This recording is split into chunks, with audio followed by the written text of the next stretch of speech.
നിയമസഭാ തെരഞ്ഞെടുപ്പിൽ കൂടുതൽ സീറ്റുകൾക്കുള്ള അവകാശവാദം ആവർത്തിച്ച് മുസ്ലിം ലീഗ്. തെരഞ്ഞെടുപ്പ് ഒരുക്കങ്ങൾ ചർച്ച ചെയ്യാൻ ലീഗ് പ്രവർത്തക സമിതി യോഗം കോഴിക്കോട് തുടരുകയാണ്. അതേസമയം കൂടുതൽ സീറ്റ് നൽകുന്നതിനുള്ള പരിമിതി കോൺഗ്രസ് ലീഗിനെ ബോധ്യപ്പെടുത്തും. ആശയപരമായി യോജിപ്പുള്ളവരുമായി മുന്നണി തങ്ങൾ നേരത്തെ പറഞ്ഞിട്ടുള്ളതാണ്, അടിത്തറ വികസിപ്പിക്കണം എന്ന് പറഞ്ഞാൽ ഏതെങ്കിലും ഒരു പർട്ടിക്കുലർ പാർട്ടിയെ പോയി ക്ഷണിക്കണം എന്നുള്ളതല്ല. ആ രണ്ടു കൂട്ടർക്കും തോന്നുമ്പോൾ അത് മുന്നണി ചർച്ച ചെയ്യും എന്നതിനർത്ഥമുള്ളൂ. സംസ്ഥാന പ്രസിഡന്റ് അതിന് മറുപടി പറഞ്ഞിട്ടുണ്ട്. ലീഗിന് അർഹതയുണ്ട്, അതൊക്കെ മുന്നണിക്കകത്ത് സൗഹൃദ അന്തരീക്ഷത്തിൽ ചർച്ച ചെയ്ത് ഞങ്ങൾ തീരുമാനിക്കും എന്ന് പറഞ്ഞിട്ടുണ്ട്.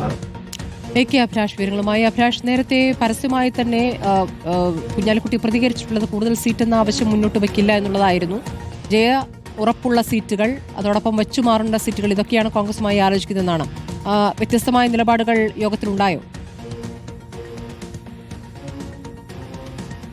സ്മൃതി, തീർച്ചയായും ഇത് സംബന്ധിച്ചുള്ള ചർച്ചകൾ തന്നെയാണ് പുരോഗമിക്കുന്നത്. ഇതിൽ പ്രധാനമായും തങ്ങൾക്ക് കൂടുതൽ സീറ്റുകളിൽ മത്സരിക്കാനുള്ള അർഹതയുണ്ട് എന്നുള്ള കാര്യം തന്നെയാണ് മുസ്ലിം ലീഗ് മുന്നോട്ട് വെക്കുന്നത്. കാരണം 2021 നിയമസഭാ തെരഞ്ഞെടുപ്പിൽ അന്ന് UDF വലിയ തിരിച്ചടി നേരിടുന്ന ഘട്ടത്തിൽ പോലും അന്ന് 27 സീറ്റിൽ മത്സരിച്ച മുസ്ലിം ലീഗിന് 15 സീറ്റുകളിൽ വിജയിക്കാൻ കഴിഞ്ഞു.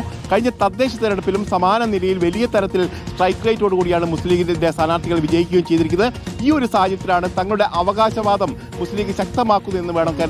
തങ്ങൾക്ക് അതിന് അർഹതയുണ്ട് എന്ന് തന്നെയാണ് ഇപ്പോൾ K കുഞ്ഞാലിക്കുട്ടി വ്യക്തമാക്കുകയും ചെയ്തിരിക്കുന്നത്.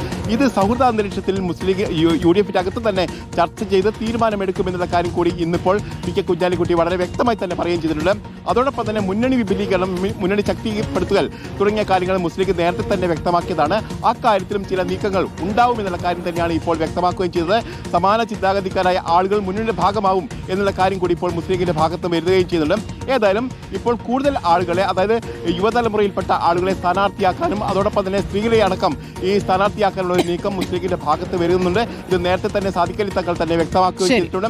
ഈ കാര്യത്തിലൊക്കെ ഇന്നിപ്പോൾ ചർച്ചകൾ നടക്കുകയാണ്.